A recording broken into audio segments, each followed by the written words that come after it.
ريال مدريد يعاني منذ فترة من ثغرة واضحة في مركز الظهير الأيمن وحتى قبل إصابة كارفاخال، ومع تفاقم المشكلة بعد إصابته وجه النادي أنظاره نحو ألكسندر أرنولد، اللاعب المعروف بثغراته الدفاعية رغم تميزه في الجانب الهجومي.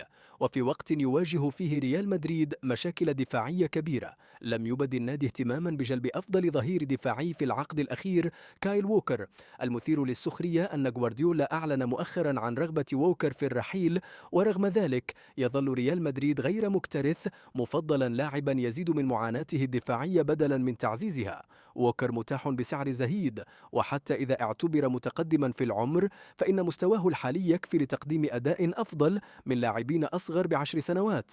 وإذا كنت تشك في قدراته، اسأل فينيسيوس جونيور وكيليان مبابي عن أكثر مدافع أرهقهما. الجواب سيكون بلا شك كايل ووكر. الجميع شاهد كيف تمكن ووكر من إيقاف فينيسيوس رغم أن الأخير يعرف بقدرته على تجاوز أي مدافع.